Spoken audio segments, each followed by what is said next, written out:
ഇന്ന് പറയാമെന്ന കുറച്ച് വലിയ കഥയാണ്. നമ്മളപ്പുറത്ത് ഒരു വീടുള്ളത് ഞാൻ കാണിച്ചു തരാം. ആ യെല്ലോ കളർ കാണുന്ന വീടാണ്, അത് നമ്മളെ അയൽവാസിൻ്റെ വീടാണ്. അപ്പം നമ്മൾ അവിടെ കള്ളൻ കയറി ഗൈസ്. ഇന്നലെ രാത്രിയാണ് കയറിയത്. ഫുള്ള് പൈസവും പൊന്നൊക്കെ കട്ടുകൊണ്ടതിന്. ഇതാണ് വീട്. അപ്പോൾ ഇതാണ് കേട്ടോ ഡോറിൽ പൊട്ടിച്ചിട്ട് ഫുള്ള് അങ്ങനെ എന്തോ മതിക്കുണ്ട്. ഞാൻ പോലീസിനായില്ല വന്നിട്ടുണ്ട്, അതൊക്കെ കാണിച്ചു തരാം. അപ്പോൾ ഞാൻ അവിടേക്ക് പോകുന്നതാണ്. ഇന്നലെ എനിക്ക് ഉറങ്ങാനിട്ടാ. ഇപ്പം മദ്രസിലൊക്കെ പോയിത്താ, സ്കൂളിലൊക്കെ പോയിത്താ, പോലീസിനായി വന്നോണ്ടല്ല കേട്ടോ, എനിക്ക് കഴിയുന്നുണ്ടായിത്താ. അതുകൊണ്ടാണ് ഞാൻ ഇപ്പോൾ പോവുകയാണ് അവിടേക്ക്. അപ്പോൾ ഞാൻ കാണിച്ചു തരാം അവിടെ എങ്ങനെയാണ്. ഫുള്ള് ഈ പെരയാണ്.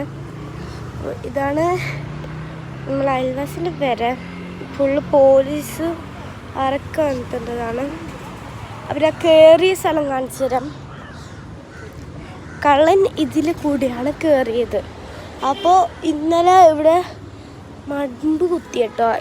ഈ ബരയിൽ നിന്ന് പോയിട്ട് ആ ഇതുണ്ട് കേട്ടോ, എന്താ ഗായ്സ് കണ്ടോ, ഇവിടെ ആൾക്കാരെല്ലാം കൂടിയിട്ടുണ്ട്. റോഡ് വരുന്ന ആൾക്കാരും ഈ കണ്ടന്റ് ഇടും എല്ലാവരും സൂക്ഷിക്കണം കേട്ടോ. പക്ഷെ കള്ളനെ കിട്ടിയാൽ ആരെങ്കിലും നമുക്ക് തരണേ, എല്ലാം കൊന്നാൽ മതി. ഇതാണ് ഒരു തുള്ളി, അതിൽ കൂടി തുള്ളി. അപ്പം ഇതാണ് ആ വീട്. ആ വീട് അതിൽ നിന്നാണ് പോലീസ് അതിന് കൊണ്ടാണ്. ഓക്കെ, നമ്മൾ നടന്നോട് പോയതാണ്, അടുത്തല്ലേ. ഇതിലാണ് പോലീസ് നായി ഉണ്ടായിരുന്നത്. പക്ഷെ എനിക്ക് അതിന് കാണാൻ ഇപ്പോൾ പേടിയാണ്.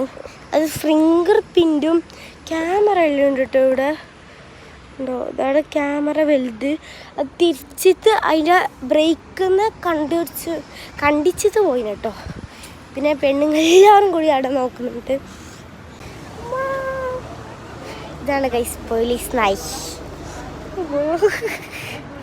അവർ നോക്കുന്നവർ രണ്ടാളേ ഉള്ളൂ. എനിക്കെന്നെ നായിനെ നോക്കാതിരുന്ന പൊടിയാണ്.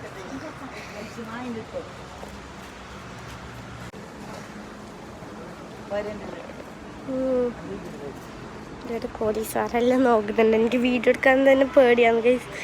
അതിന് നോക്കുമ്പോൾ സ്ക്രിപ്റ്റ് എല്ലാം ഉണ്ട് കേട്ടോ. അപ്പം എനിക്കവിടെ മണ്ണിൻ്റെ ഫോട്ടോ എല്ലാം എടുക്കുന്നുണ്ട് ഈ പോലീസ്. പക്ഷേ ഇതാണ് പേരലിൻ്റെ സ്ഥലത്താണ്.